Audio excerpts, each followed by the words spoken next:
Warahmatullahi wabarakatuh. Perkenalkan, kami dari kelompok 8 ingin mempresentasikan hasil kerja diskusi kami dengan judul Akuntansi Keuangan Sektor Publik yang beranggotakan 1. Eranda Wulan Agustina dengan NIM 185221228, 2. Elisa Marleni dengan NIM 185221229, yang ketiga, Isnani Dita Saputri dengan NIM 185221231, yang keempat yaitu Ani Ertilahun Nuriyah dengan NIM 185221231, dan yang kelima yaitu Febri Cahyaningrum dengan NIM 185221232.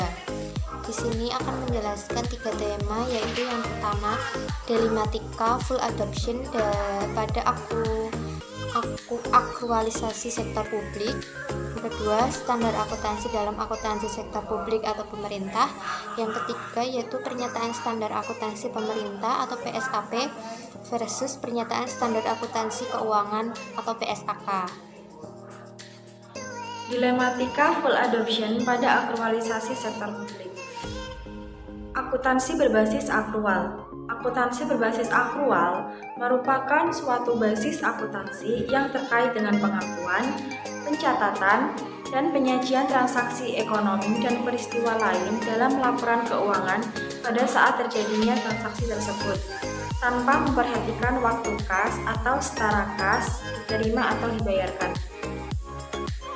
Selanjutnya, penerapan adopsi akuntansi akrual secara penuh atau full adoption.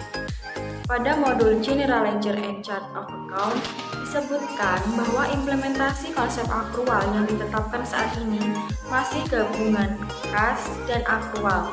Misalnya transaksi penerimaan dan pengeluaran dicatat dengan basis kas, tapi penyusunan neraca dengan basis akrual. Proses penyusunan standar akuntansi pemerintahan disesuaikan dengan standar internasional dan kondisi di negara itu sendiri, serta KSAP selaku komite atau dewan yang memiliki kewenangan dalam penyusunan PSAP. Selanjutnya yaitu dilematika akrualisasi sektor publik. Pada praktiknya, suatu proses pengadopsian standar yang baru tentu akan mengalami beberapa pertentangan antara pihak-pihak yang setuju yang tidak menimbulkan tersendiri ketika menerapkannya. Penerapan akuntansi berbasis akrual memiliki manfaat tersendiri, yaitu dari segi penerapannya lebih akuntabel karena pengakuannya pada saat terjadinya transaksi. Dilematika lain yang terjadi terkait dengan penerapan adopsi penuh akuntansi berbasis akrual yaitu adanya tekanan akibat reformasi akuntansi sektor publik untuk mendorong diberlakukannya pengelolaan keuangan yang akuntabel, dan juga ada tekanan dari lembaga-lembaga internasional. Nah, di sini dijelaskan menurut Simanjuntak beberapa tantangan penerapan akuntansi berbasis akrual di pemerintahan Indonesia, yaitu yang pertama, sistem akuntansi dan IT based system. Dalam pengimplementasian akuntansi berbasis akrual ini sangatlah rumit. Dapat dipastikan, penerapan akuntansi berbasis akrual di lingkungan pemerintahan memerlukan sistem akuntansi dan IT based system yang lebih rumit pula. Selain itu, dibutuhkan sistem pengendalian intern yang memadai agar tujuan organisasi tercapai melalui kegiatan yang efektif dan efisien.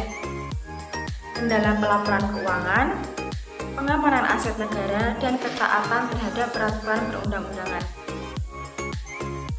Yang kedua yaitu komitmen dari pimpinan. Dukungan pimpinan yang merupakan kunci dari keberhasilan suatu perubahan. Salah satu penyebab lemahnya komitmen pemimpin dalam penyusunan laporan keuangan dalam beberapa lembaga adalah lemahnya komitmen pimpinan, satuan kerja, khususnya satuan kerja perangkat daerah, dalam penerimaan dana dekonsentrasi atau tugas pembantuan. Sistem akuntansi pemerintah pusat mengacu pada pedoman yang disusun oleh keuangan. Yang ketiga yaitu tersedianya SDM yang kompeten. Penyiapan dan penyusunan laporan keuangan tentu memerlukan SDM yang menguasai akuntansi pemerintahan.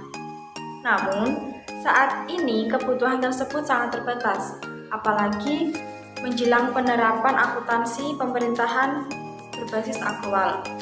Nah, oleh karena itu, pemerintah pusat dan daerah perlu secara serius menyusun perencanaan SDM di bidang akuntansi pemerintahan dan memberikan sistem insentif serta remunerasi yang memadai dengan mencegah timbulnya praktik korupsi oleh SDM yang terkait dengan akuntansi pemerintahan. Yang keempat yaitu resistensi terhadap perubahan dalam penerapan akuntansi berbasis akrual.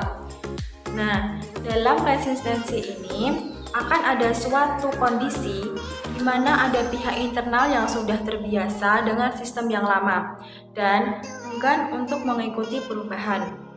Biasanya, pihak yang seperti ini sudah merasa nyaman dengan sistem yang lama dan akan berpikir bahwa perubahan sistem yang baru akan menyulitkan dalam pekerjaan mereka. Oleh karena itu, perlu disusun sebagai kebijakan dan dilakukan berbagai sosialisasi sehingga penerapan akuntansi pemerintah berbasis akrual dapat berjalan dengan baik. Tentu dalam hal ini akan ada kendala-kendala yang terjadi selama masa implementasi membuat pengadopsian secara penuh. Penerapan aktualisasi masih belum dilakukan sehingga memberikan permasalahan tersendiri yang perlu dihadapi. Adanya permasalahan mulai dari tekanan hingga tantangan yang harus dihadapi. Maka diperlukan beberapa faktor pendukung untuk meminimalisasi tekanan yang timbul dari penerapan adopsi penuh pada aktualisasi sektor publik itu tersendiri. Di antaranya yaitu yang pertama, perlunya suatu dukungan dari pihak-pihak yang handal, kompeten, dan profesional dalam pengelolaan keuangan. Yang kedua, dibutuhkan dukungan peran pemerintah laporan keuangan. Maaf, saya ulangi. Yang kedua yaitu dibutuhkan dukungan peran pemeriksa laporan keuangan. Hal ini karena perubahan basis akuntansi juga turut mengubah cara badan pemeriksa yang tentu di bawah pertimbangan BPK. Yang ketiga yaitu tersedianya sistem teknologi informasi sehingga dalam implementasi akuntansi berbasis akrual terpenuhi syaratnya. Yang keempat yaitu penganggaran dalam hal pendapatan, belanja, dan pembiayaannya disesuaikan dengan basis akrual sehingga dapat diperbandingkan jika standar akuntansinya sama. Dan yang terakhir, yang kelima, perlunya dukungan politik dalam pemerintahan untuk penerapan akuntansi berbasis akrual. Karenanya, tingginya dana yang diperlukan dana lamanya waktu penerapannya. Dilematika yang timbul memang memunculkan kelemahan dari penerapan secara penuh aktualisasi sektor publik. Tetapi, pemerintah Indonesia perlu menyikapinya dengan baik, mengingat tingginya kelebihan yang dimiliki. Kelebihan standar akuntansi berbasis akrual. 1. Metode berbasis akrual digunakan untuk pengukuran aset, kewajiban, dan ekuitas dana. 2. Beban diakui saat terjadinya transaksi, sehingga informasi yang diberikan lebih handal dan terpercaya. 3. Pendapatan diakui saat terjadi transaksi, sehingga informasi yang diberikan lebih andal dan terpercaya walaupun kas belum diterima. 4. Banyak digunakan oleh perusahaan-perusahaan besar. 5. Piutang yang tidak tertagih tidak akan dihapus secara langsung, tetapi akan dihitung ke dalam estimasi piutang tertagih. 6. Setiap penerimaan dan pembayaran akan dicatat ke dalam masing-masing sesuai dengan transaksi yang terjadi. 7. Ada peningkatan pendapatan perusahaan karena kas belum diterima dapat diakui sebagai pendapatan. 8. Laporan keuangan dapat dijadikan sebagai pedoman manajemen dalam menentukan kebijakan perusahaan ke depannya. Dan yang terakhir, adanya pembentukan pencadangan untuk kas yang tidak tertagih, sehingga dapat mengurangi resiko kerugian. Selanjutnya ada kelebihan standar akuntansi berbasis kas, yaitu 1. Digunakan untuk pencatatan pengakuan pendapatan, belanja, dan pembiayaan. 2. Beban atau biaya belum diakui sampai adanya pembayaran secara kas walaupun beban telah terjadi, sehingga tidak menyebabkan pengurangan dalam perhitungan pendapatan. 3. Pendapatan diakui pada saat diterima kas, sehingga benar-benar mencerminkan posisi yang sebenarnya. 4. Penerimaan kas biasanya diakui sebagai pendapatan. 5. Laporan keuangan yang disajikan memperhatikan posisi keuangan yang ada pada saat laporan tersebut. Dan yang terakhir, ke-6, tidak perlu suatu perusahaan untuk membuat pencadangan untuk kas yang belum tertagih. Kemudian ada kelemahan standar akuntansi berbasis akrual, yaitu ada digunakan untuk pencatatan. Kedua, biaya belum dibayarkan secara kas akan dicatat efektif sebagai biaya sehingga dapat mengurangi pendapatan perusahaan. 3. Adanya resiko pendapatan yang tidak tertagih sehingga dapat membuat mengurangi pendapatan perusahaan. 4. Dengan adanya pembentukan cadangan akan dapat mengurangi pendapatan perusahaan. 5. Perusahaan tidak mempunyai perkiraan yang tepat kapan kas belum dibayar oleh pihak yang dapat diterima.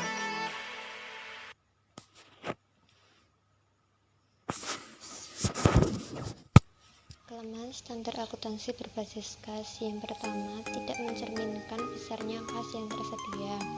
Yang kedua, akan dapat menurunkan pendapatan bank karena adanya pengakuan pendapatan sampai diterimanya uang kas. Yang ketiga, adanya penghapusan piutang secara langsung dan tidak mengenal adanya estimasi piutang tertagih. Yang keempat yaitu biasanya dipakai oleh perusahaan yang usahanya relatif kecil. Yang kelima, setiap pengeluaran kas diakui sebagai beban. Yang keenam, sulit dalam melakukan transaksi yang tertunda pembayarannya karena pencatatan diakui pada saat kas masuk atau kas keluar. Yang ketujuh, sulit bagi manajemen untuk menentukan suatu kebijakan ke depannya karena selalu berpatokan pada kas. Standar akuntansi dalam akuntansi sektor publik atau pemerintah. Standar akuntansi merupakan pedoman atau prinsip-prinsip yang mengatur perlakuan akuntansi dalam penyusunan laporan keuangan untuk tujuan pelaporan kepada para pengguna laporan keuangan.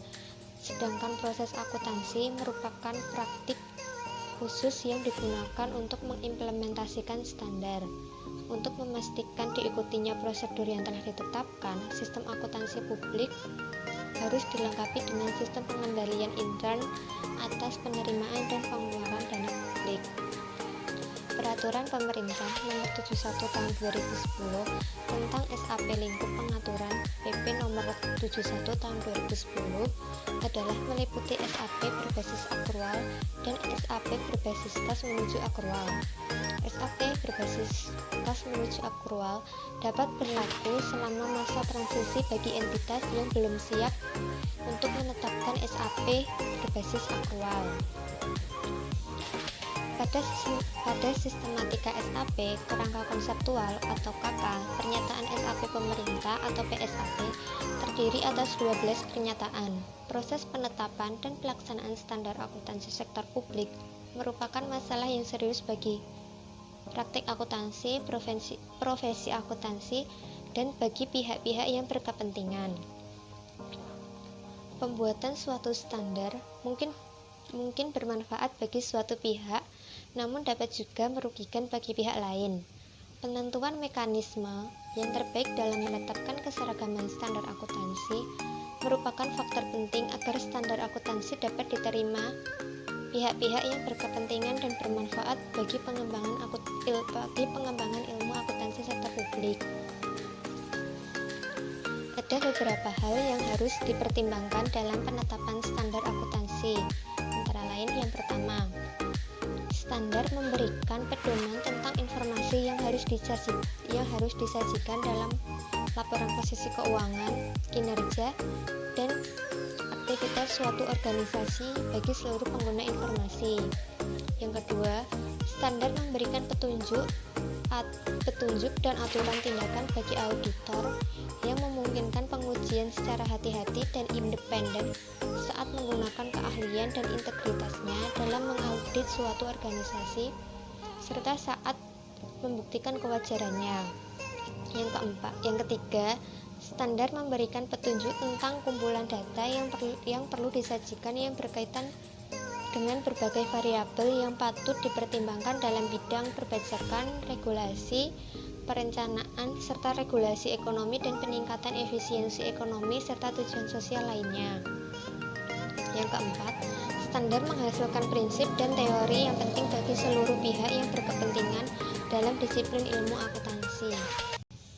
Jadi teman-teman, ada beberapa hal yang perlu diperhatikan dalam penyusunan dan juga penetapan standar akuntansi. Kenapa perlu diperhatikan? Karena untuk menghindari adanya standar yang overload. Apa itu standar yang overload? Standar yang berlebihan sehingga membuat sang pembaca itu kebingungan atau sulit untuk dipahami, apalagi untuk diterapkan. Nah, ada beberapa sebab kenapa standar itu bisa overload. Yang pertama ada standar terlalu banyak. Yang kedua, standar terlalu rumit. Yang ketiga, tidak ada standar yang tegas sehingga sulit untuk membuat pilihan dalam penerapan. Yang keempat, standar mempunyai tujuan yang sifatnya umum. Nah, sifatnya umum di sini berarti kan gagal dalam menyajikan perbedaan kebutuhan. Lalu, yang kelima, standar kurang spesifik sehingga dalam mengidentifikasi perbedaannya itu masih sulit untuk dipahami, begitu ya. Lalu ada yang keenam, pengungkapan yang berlebihan. Pengungkapan yang terlalu kompleks atau keduanya.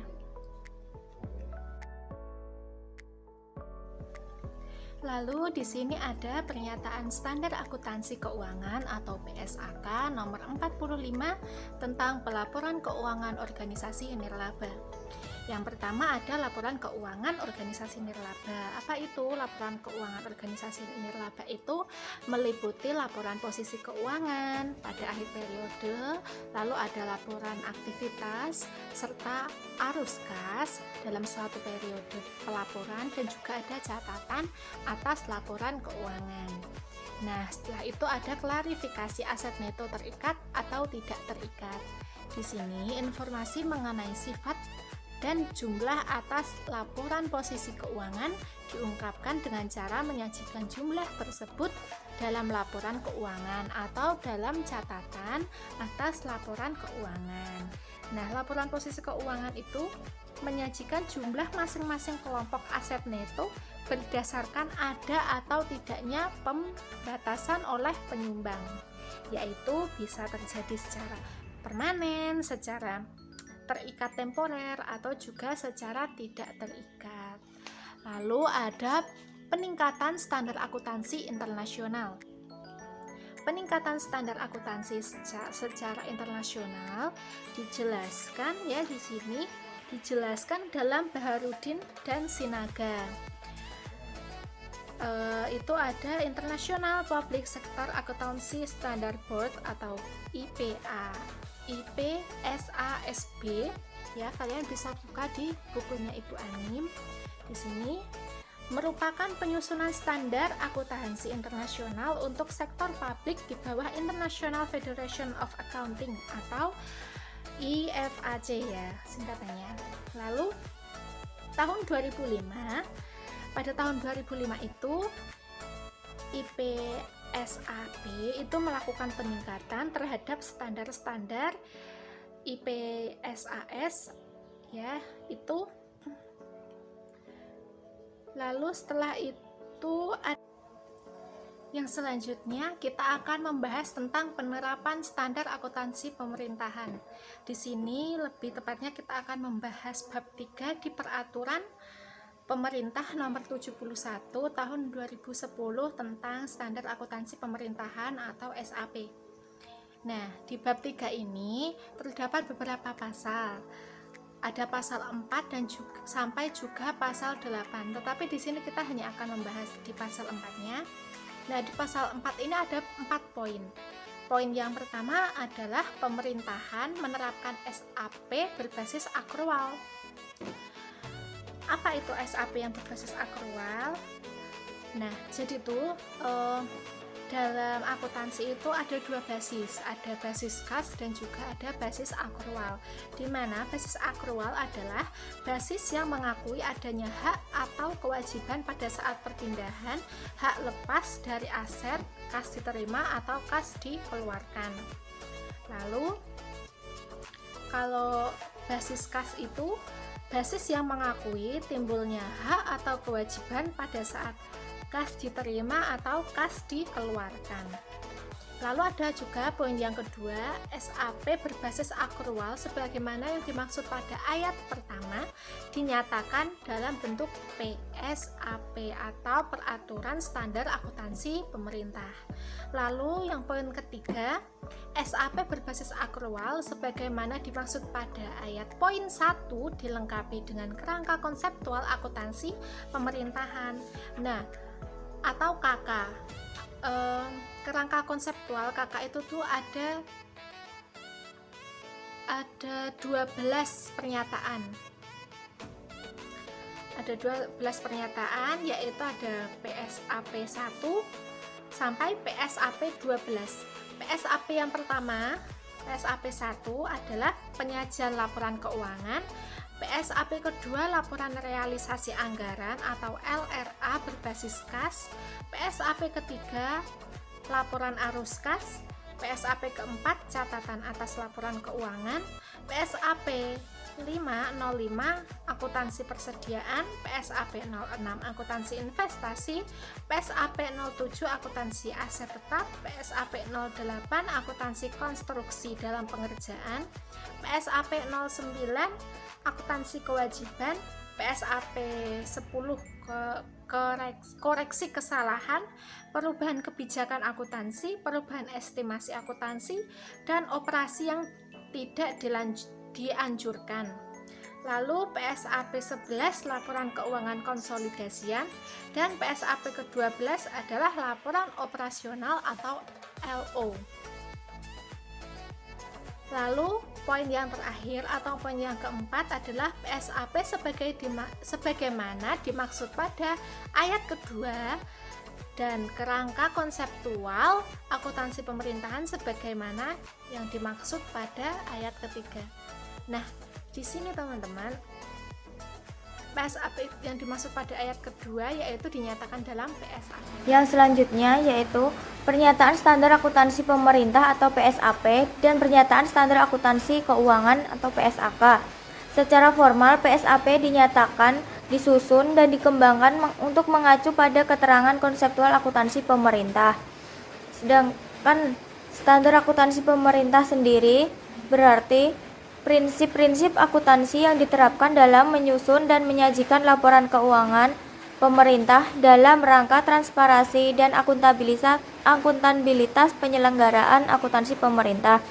Sedangkan untuk PSAK sendiri yaitu berisi tentang aturan-aturan yang berhubungan dengan kegiatan catat-mencatat, menyusun, dan juga menyajikan sebuah laporan keuangan.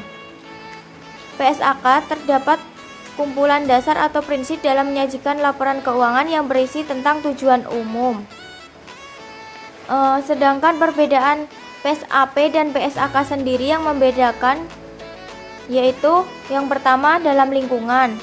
Konseptual akuntansi pemerintah dalam lingkungan itu berpengaruh terhadap karakteristik tujuan akuntansi dan pelaporannya keuangan. Sedangkan dasar penyusunan dan penyajian laporan dalam keuangan yaitu berlaku untuk semua jenis perusahaan komersial baik sektor publik maupun sektor swasta. Yang kedua, Tujuan laporan keuangannya juga berbeda, yaitu untuk konseptual akuntansi pemerintah digunakan untuk menyajikan informasi yang bermanfaat bagi pengguna dalam menilai akuntabilitas dan pembuatan konseptual dan keputusan ekonomi, sosial, dan politik. Sedangkan dalam penyajian laporan keuangan, tujuan laporan keuangannya itu untuk menyediakan informasi yang menyangkut posisi keuangan, kinerja, serta perubahan posisi keuangan suatu perusahaan yang bermanfaat bagi sebagian besar pengguna dalam pengambilan keputusan ekonomi. Yang ketiga, yaitu komponen laporan keuangan. Dalam konsep akuntansi pemerintah, terdiri atas laporan analisis anggaran, laporan perubahan saldo anggaran, neraca, laporan organisasi operasional, laporan arus kas, dan laporan atas pencatatan keuangan. Sedangkan yang dasar penyusunan dan penyajian dalam laporan keuangan terdiri dari laporan posisi keuangan, laporan laba rugi, laporan perubahan posisi keuangan. Sedangkan yang keempat ada entitas. Entitas yang membedakan yaitu dalam akuntansi pemerintah, entitas pelaporan dan entitas keuangannya. Dalam penyusunan dan penyajian laporan keuangan tidak ada pembeda laporan akuntan entitas. Yang kelima, asumsi dasar. Asumsi dasar dalam akuntansi pemerintah, kemandirian entitas, kesinambungan entitas, dan keterpurukan dalam satuan uang. Sedangkan dalam penyusunan dan penyajian laporan keuangan, dasar aktuar dan kelangsungannya usaha yang membedakan. Keuangan. Sedangkan yang keempat ada entitas. Entitas yang membedakan yaitu dalam akuntansi pemerintah, entitas pelaporan dan entitas keuangannya. Dalam penyusunan dan penyajian laporan keuangan tidak ada pembeda laporan akuntan entitas. Yang kelima, asumsi dasar. Asumsi dasar dalam akuntansi pemerintah, kemandirian entitas, kesinambungan entitas, dan keterpurukan dalam satuan uang. Sedangkan dalam penyusunan dan penyajian laporan keuangan, dasar aktuar dan kelangsungannya usaha yang membedakan. Yang selanjutnya, yang keenam, basis akuntansi, yaitu dalam akuntansi pemerintah, basis akuntansi untuk pengakuan pendapatan dan basis kas untuk menyusun anggaran. Dalam penyajian laporan keuangan, basis itu menggunakan asumsi dasar yang akrual. Yang ketujuh, yang membedakan dalam konsep modal. Konseptual akuntansi pemerintah tidak ada konsep modal karena akan berkaitan dengan konsep laba. Dalam penyusunan laporan keuangan, konsep modal, pemeliharaan modal, dan penetapan laba. Yang terakhir, dalam jumlah PSAK dan PSAP, yaitu konsep akuntansi pemerintahnya 12 PSAP, dan dasar penyusunan penyajian laporan keuangan itu ada 67 PSAK, yang 8 diantaranya untuk PSAK syariah. Kali ini kami akan membahas studi kasus beserta penyelesaiannya, di mana kasus akan dibacakan atau dijabarkan oleh teman saya yang bernama Isnaini. Contoh studi kasus. Banyak kantor akuntan publik yang terkena sanksi akibat masalah standar akuntansi. Berdasarkan catatan CNBC Indonesia, terdapat 3 KAP ternama yang terkena kasus terkait laporan keuangan. 2 di antaranya bahkan telah terbukti melanggar ketentuan yang telah diberlakukan. Kedua KAP tersebut yang dimaksud yakni KAP Purwanto, Sungkoro, dan Surjo yang terbukti melanggar Undang-Undang Pasar Modal dan Kode Etik Profesi Akuntansi Publik dalam kasus penggelembungan pendapatan laporan keuangan PT Handsome International Tbk periode 2016. Sanksi diberikan kepada Shirley Jacom dari KAP Purwanto, Sungkoro, dan Surjo, di mana surat tanda terdaftar atau STTD yang bersangkutan dibekukan selama 1 tahun penuh. Tak hanya KAP Purwanto, Sungkoro, dan Surjo, Kementerian Keuangan melalui Pusat Pembinaan Profesi Keuangan atau P2PK juga mengenakan sanksi berupa pembekuan izin selama 12 bulan kepada akuntan publik Kasner Sirumpea dan KAP Tanubrata Sutanto Fahmi Bambang dan rekan. Mereka merupakan penanggung jawab atas laporan keuangan tahun 2018 dari PT Garuda Indonesia Tbk. Sanksi diberikan karena kesalahan laporan keuangan tahunan terkait dengan perjanjian kerjasama penyediaan layanan konektivitas dengan PT Mahata Aeroteknologi. Adapun satu kasus lainnya yang belum ada kejelasan, yakni kasus overstatement laporan keuangan tahunan PT Tiga Pilar Sejahtera Food Tbk atau AISA yang diaudit oleh KAP Amir Abadi Yusuf Arianto Mawar dan rekan. Keuangan pada kuartal 2 2019 ternyata masih banyak KAP nakal yang telah ditindak sejak awal tahun hingga Juni 2019 ini saja ada 5 KAP yang dibekukan izinnya. Nah, pada kasus tersebut, kelompok kami mempunyai beberapa penyelesaian. Yang pertama, yaitu adalah Kemenku harus meningkatkan pengawasan terhadap kantor akuntan publik dan juga kepada auditor atau profesi keuangan. Dan yang kedua, yaitu adalah Kemenku harus meningkatkan kualitas sumber daya manusia, di mana profesi keuangan di sini sangat berperan penting karena menyajikan sebuah laporan keuangan agar nantinya jika kualitasnya sudah ditingkatkan, maka profesi keuangan atau seorang auditor akan menyajikan sebuah laporan yang baik dan juga benar. Dan yang ketiga yaitu adalah sanksi, di mana instrumen pemberian sanksi di sini sangat penting karena juga dapat meningkatkan efek jera atau juga menghindari adanya manipulasi data di kemudian hari. Nah, sanksi ini juga dapat berupa pembekuan kantor akuntan publik yang sudah dilakukan oleh P2PK, yaitu adalah Pusat Pembinaan Profesi Keuangan. Dan juga seorang KAP juga harusnya mentaati standar yang berlaku dan juga kode etik profesi bagi profesi keuangan. Nah, di sini sanksi juga berperan penting, di mana sanksi juga mempunyai efek samping, yaitu adalah reputasi kantor akuntan publik tersebut. Lalu yang keempat yaitu adalah akuntan publik dilakukan pembatasan jasa atau pembatasan pemberian jasa dan juga dapat dibekukan izinnya. Nah, demikian presentasi kasus dari kelompok kami. Semoga bermanfaat dan mohon maaf bila terdapat banyak kesalahan. Wassalamualaikum warahmatullahi wabarakatuh.